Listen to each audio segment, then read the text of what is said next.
So the consumer price index account for shrinkflation because when we go to the store, we see like chip bags are getting a little slightly smaller. You're getting a little bit less for your dollar, even though the price looks the same. You're getting less. Yeah, so let's say you're gonna buy some Doritos bag 3 years ago, and you buy it for $1, and then you go to buy that bag now, it's still $1, right? Hmm.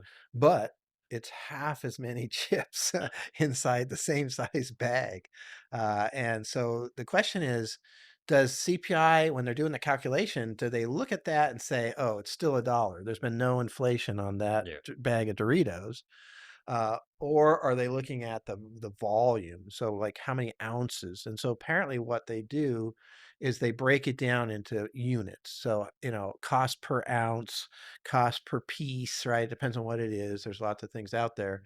So in the case of Doritos, it'd be probably the cost per ounce of actual chip and how much that thing weighs.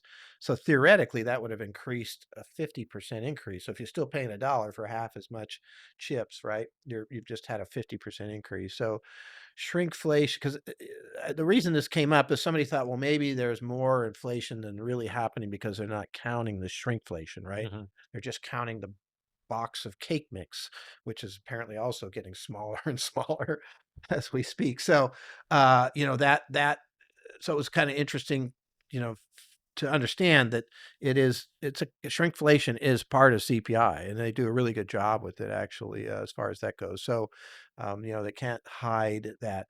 They can hide it from us as consumers because we're still, to a certain degree. I mean, it's gotten so ridiculous. I used the chip one because I bought this little bag of chips. I might have had 4 chips in it. It was the craziest thing I ever seen. So what that they can hide it from us as consumers to a certain degree, and so that they don't end up having to pass along as much. But yeah, it only so far you can go with that.